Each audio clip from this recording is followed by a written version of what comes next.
but we've had major breaks in case of serious public safety that took place on Sunday. And since that time, our people have been working really around the clock to get us to where we're at today. Chief Koval is going to bring you the details. And we're also very happy, and the Chief will say later, that we have our partners from the UW-Madison Police Department here as well. Chief? Thank you, Joel.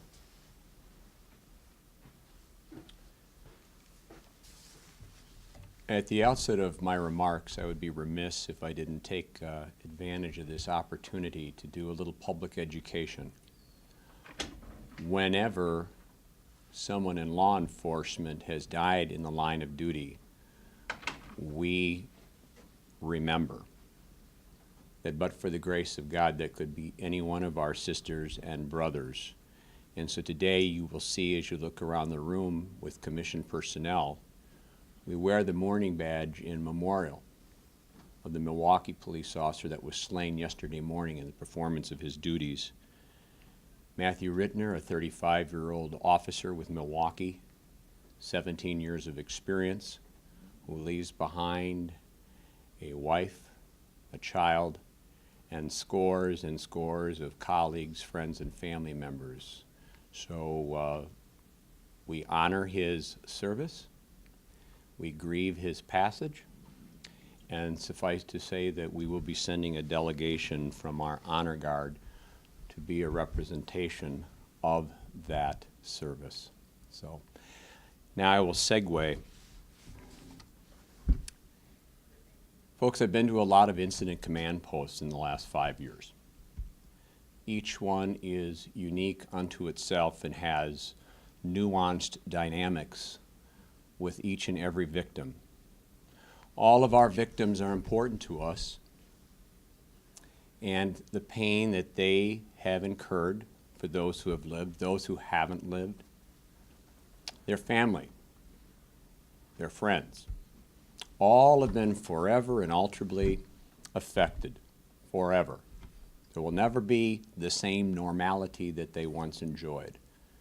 And in each and every one of these incident command posts that I have been privileged to be witness to, I am constantly amazed, and it never gets old, at the professionalism of these law enforcement officers in doing their due diligence, in trying to be advocates for these victims and trying to find justice and to seek answers and to abate the public perceptions of a community that is at risk.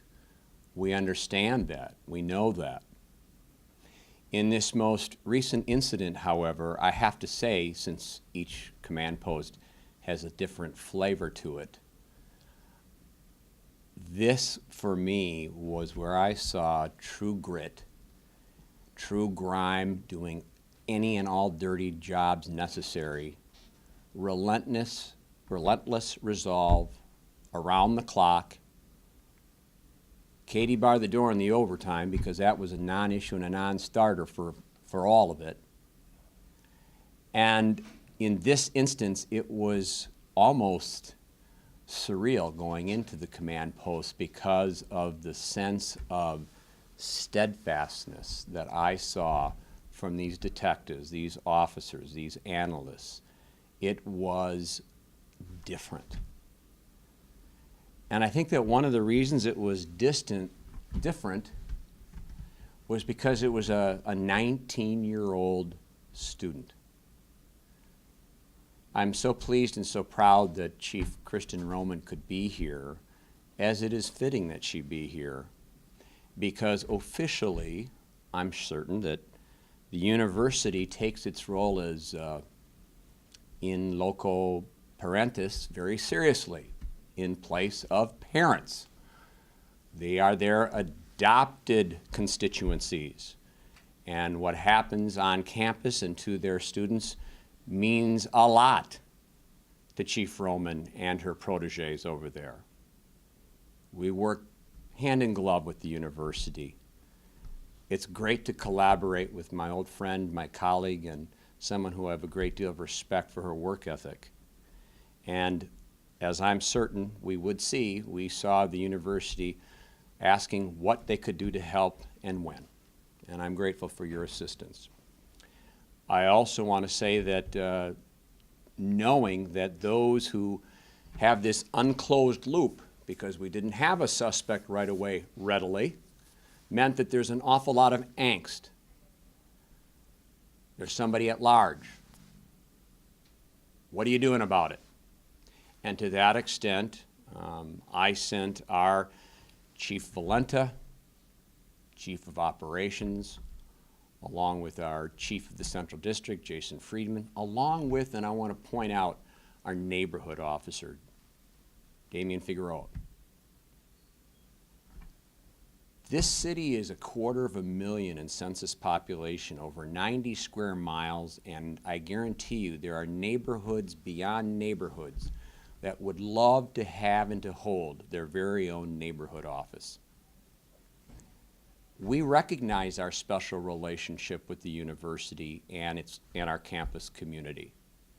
And to some extent, albeit one step removed, we too assume with vigor the obligations that come with also being those parents in absentia for those students who live off campus.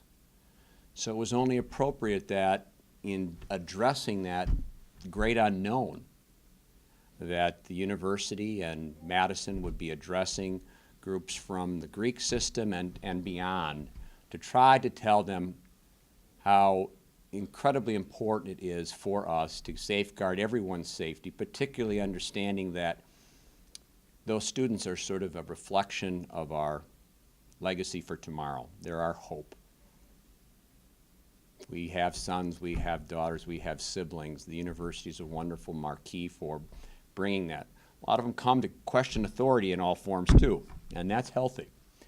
But in this instance, it felt more personal, more real, and I think that created a greater sense of urgency because this was a stranger who assaulted someone unprovoked. So let's hearken back a little bit to what set all this in motion.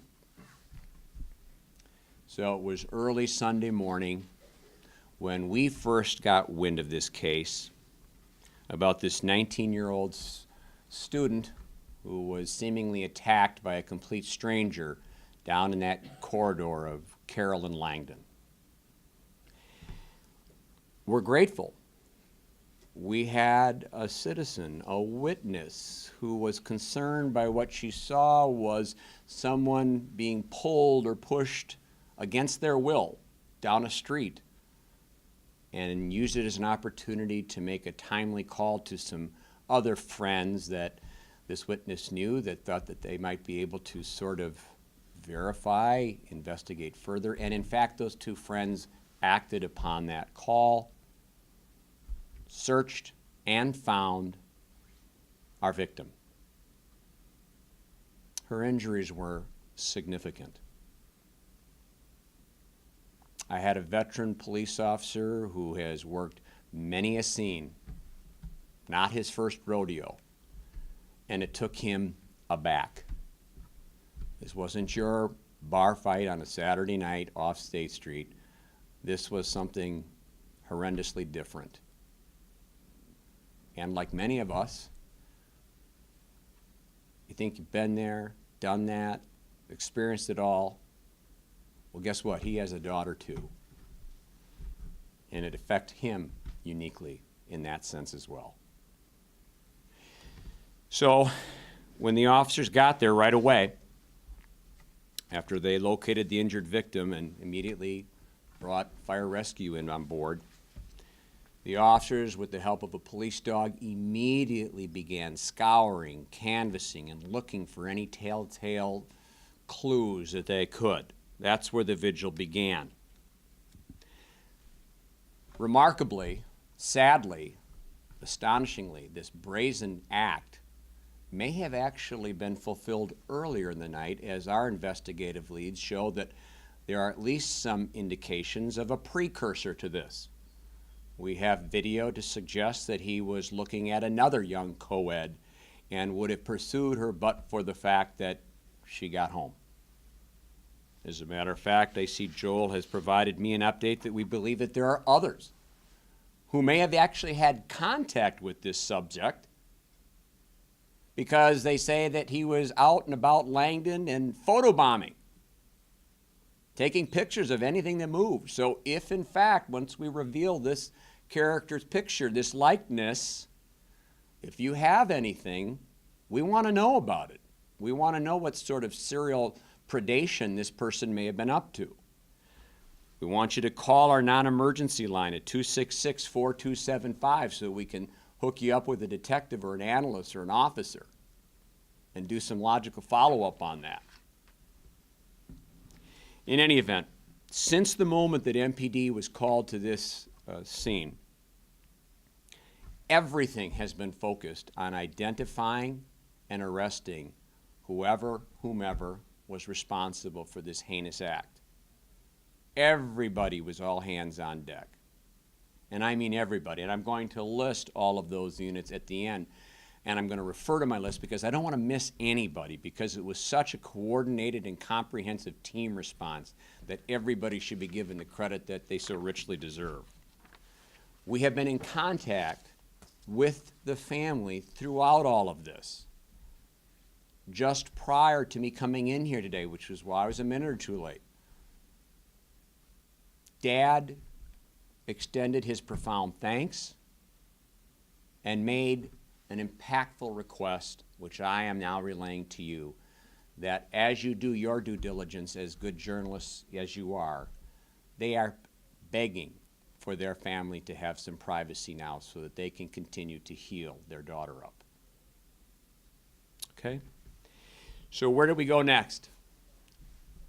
Our victim, obviously, when you're beaten to that extent, was not going to be a viable opportunity to get a whole lot of suspect descriptive information.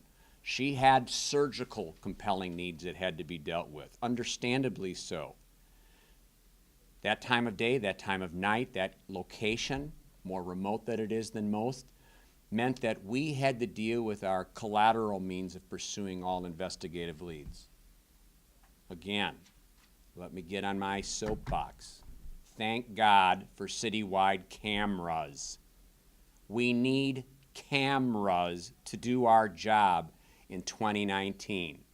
We cannot rely on individuals coming forward worried about retaliation, worried about reprisal, worried about the commitment to court, whatever the case may be. While I would love to have that human intelligence, and I will still implore people to come forward, even if it's anonymously, the fact remains is that there's a void in our game without those damn cameras, and we need the cameras. So when I hear, all the upright, oh, Big Brother is watching, thank God. Thank God Big Brother is watching in these city places and public spaces so that we can better deter crime and actually solve crime.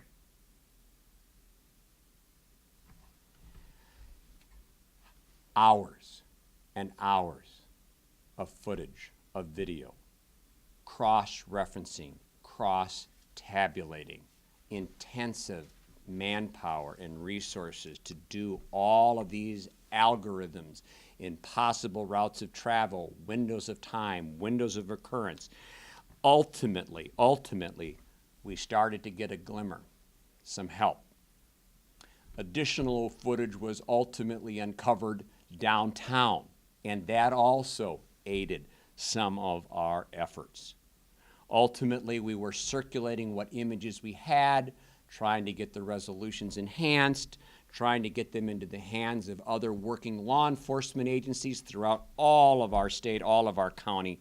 And ultimately, we had some footage that we thought might be an epiphany of help. Now, detectives work relentlessly on these clues, trying to put some sort of modus operandi together, trying to find a person. But it's everybody's responsibility in this department.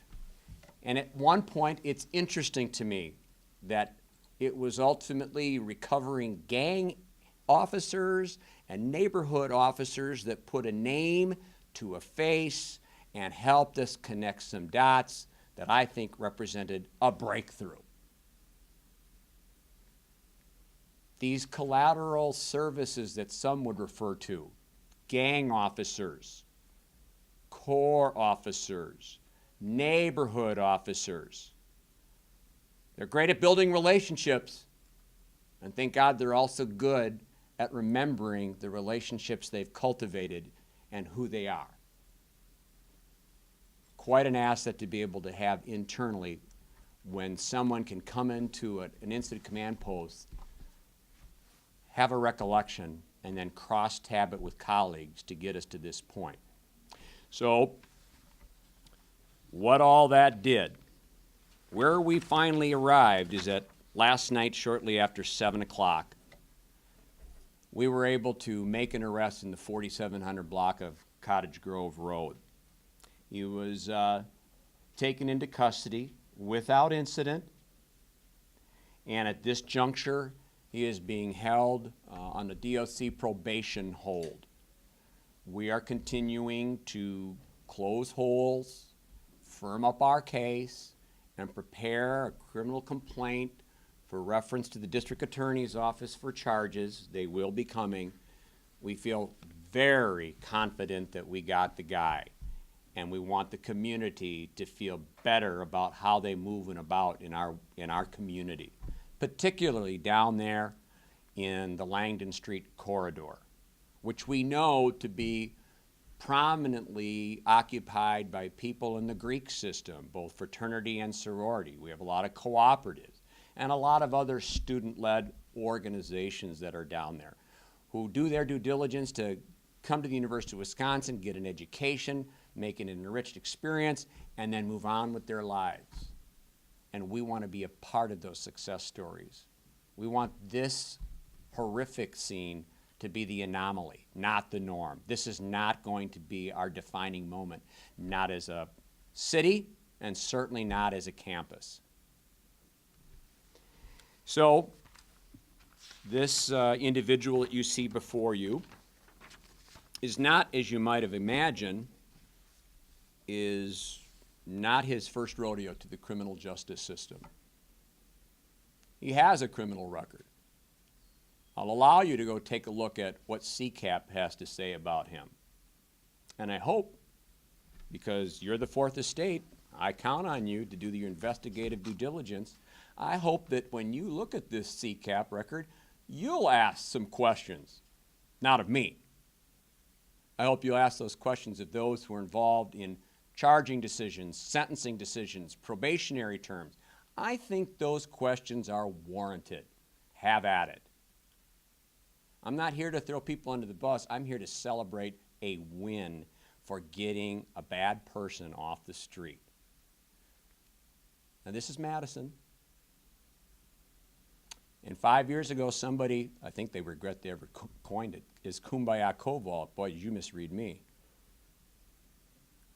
Let's be clear. I am all about, when someone is mentally ill, diverting them off the criminal justice path. When someone has an addiction, like heroin, that's a pervasive, insidious problem, I like to divert off the criminal justice system.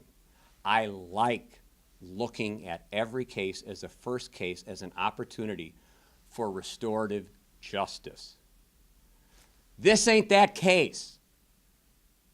None of those apply. This needs confinement. This person has had opportunities. No more. No more. And if those who are complementary pieces of the criminal justice system want to release this person back into your community, don't come to me. Go to the source. Go to the follow-up parts of the criminal justice system. We catch them, we clean them, we prep them for the next link in that message. Now you speak to the community about why you're doing what you're doing or what you're not doing with the people that we turn over.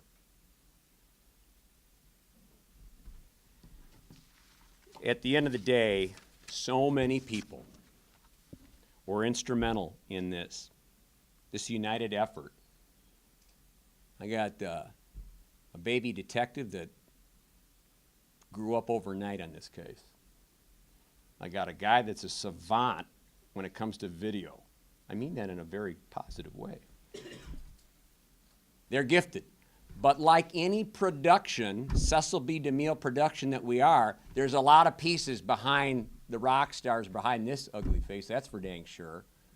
So, altogether, the Central District Detective Bureau, damn good work.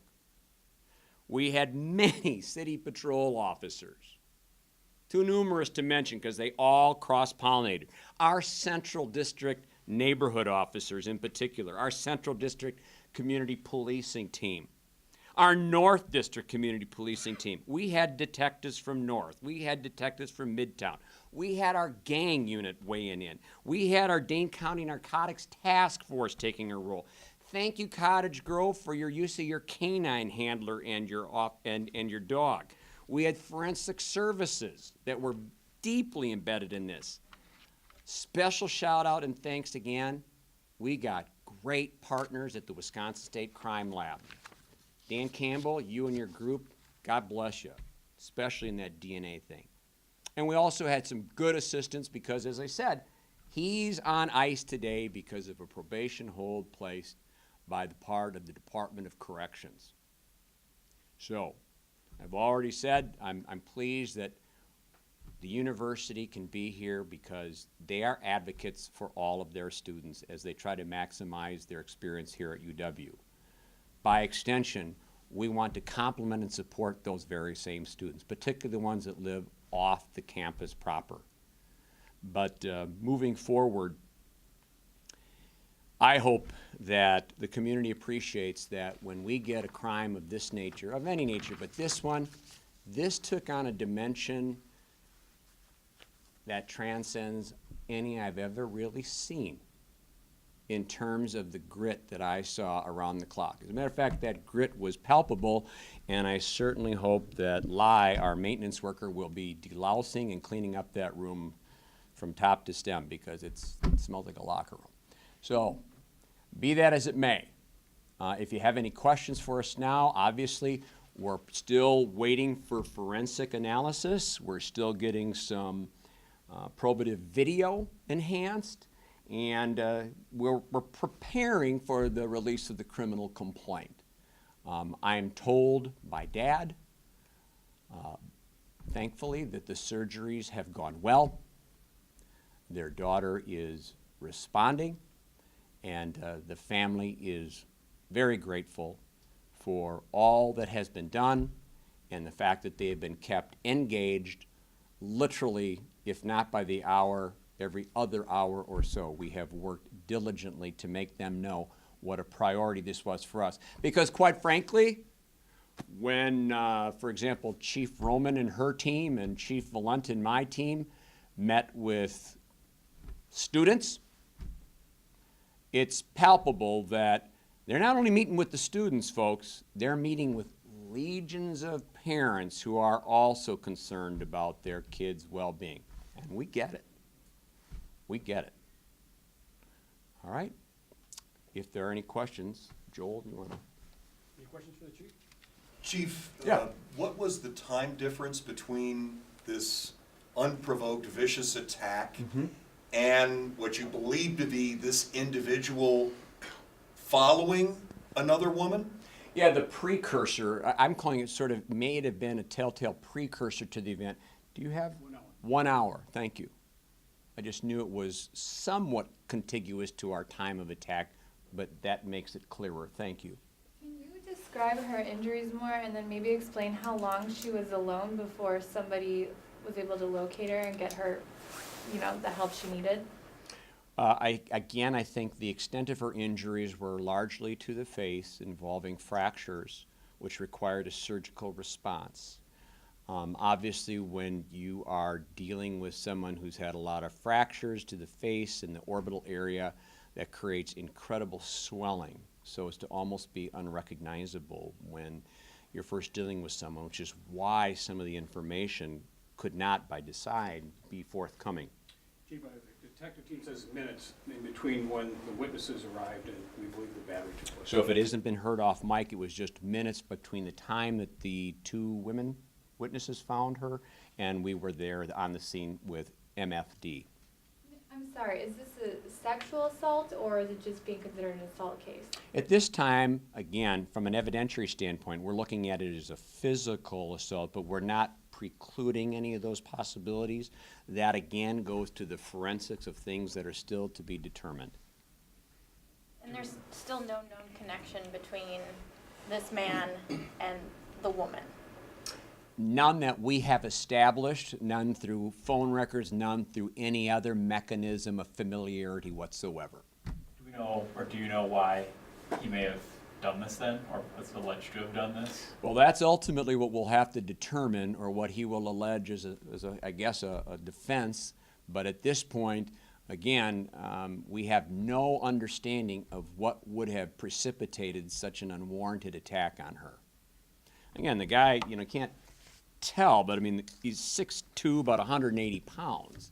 So the picture doesn't do justice. He's not a small guy. And from what we can tell, it looks like her injuries, imagine the rage as you see the causal end products of the damages that I described with clenched fists. Can you describe a little And I bit? it's clear from what we know is that she was just walking home. There was no interaction between our victim and the suspect. She's just on her way home. You say how community officers, other officers recognized him. Can you talk about how they recognized him, what interactions they've had with him in the past? Well, my sense is that a lot of our officers have done time, that's probably the bad way of saying it, they have had assignments where they've been gang officers, they've had assignments where they've been assigned to a neighborhood, and the biggest part about either being a neighborhood officer and or being a gang officer is that we want to promote relationships. So we try to create relationship building, and when you have relationships and there's a bond of trust, then you can work better in terms of helping mentor kids with good decision making or preventing bad things from happening or incorporating the family in those mentors that can be there at those crossroads when bad decisions might be made. And the last part that a neighborhood officer or a gang officer wants to do, the part that they disdain, is suppression or arrest. So they try, like a social worker would try to bring the best about kids, but some kids will stick out because maybe they play basketball with you every Sunday or something at a co-op, or perhaps they were having a chronic series of issues. For whatever reason, it clicked with one of these officers who had both dualities of DNA in the MPD, and he got validation and verification from other officers who would have associated with this young man and said, yeah, they all arrived at the same place at the same time, and said, that's the guy, based on the photos, that's the guy. You mentioned the photos. Can you talk a little bit about the background between these cameras? How long have they been there? Where are they located? Well, there's a lot of citywide cameras that are platformed on things like traffic standards and things. And as you may know, about 2 years ago when we were going through a bevy of problems with shots fired, one of the Achilles heels that we noticed was that sometimes these ports of entry or egress where we could at least get plates or makes or models of cars, we weren't able to do because we didn't have those cameras. We at that time petitioned the mayor for more fixed cameras. Slowly over time, the mayor and IT has begun to cite a lot of those on our list. There are more remaining on our list, but similarly, there are other areas or portals in public places and spaces where there's congregations of people where they are on fixed city property, and I want to be very clear, they're not looking in anybody's bedroom. They're just literally looking at those public places and spaces that I could see with my own visual eyes, unaided. And I think to supplement what the chief is saying, we also have video from some private resources. The detectives at this time don't want to give up those locations where they obtained some of that video, but it's a combination of what the chief is talking about and then also some private video images that we're also able to obtain. And to follow up on that, we did speak to the older for that area, and she said that she worked to get more cameras specifically in the Langdon Street area. Is Yeah, I that, know. She's can been you touch an on that? advocate for that. Well, and again, I think a lot of alders want to do the right thing, and I think that's an appropriate. It's, again, you're dealing with competing budgetary items and who gets what and what's a higher priority and when. Because I think there are other alders, for example, as difficult as this case was, who can't forget the Lake Path brutal assault a couple summers ago. And I know that at one point the alder who represents that district wanted a platform camera.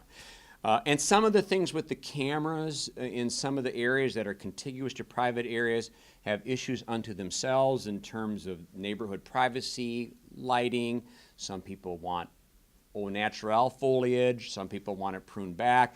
It's the Madison way to have these public debates, and so sometimes it doesn't get done as quickly as perhaps it might in other places. But I mean, literally, I can't tell you how many times I've stood before y'all and we've dealt with crime after crime where the breaking point, the opportunity, the thing that got us pointed in the right direction was an ambient camera from a business, or we catching it on a city view camera and literally walking it back to the source, walking our suspects, watching the suspects meet our victims in some instances. What the camera can do, again, in public places and spaces, is remarkable and shouldn't be understated. I just have one final question. I feel like we live in an area, especially the UW campus, there's not a lot of these kinds of assaults, thankfully. I guess just talk about how this kind of, not ranks, but, you know, how, I don't know. No, I think I would say ranks because for the most part, our Langdon Street corridor and those contiguous areas are considered safe. And yet, in one short window of 4 to 6 hours, we had a woman who was sexually assaulted owing to a Lyft Uber ride, and then we had this. This has to be, must be, the anomaly, the hiccup, the speed bump. This cannot be the new norm.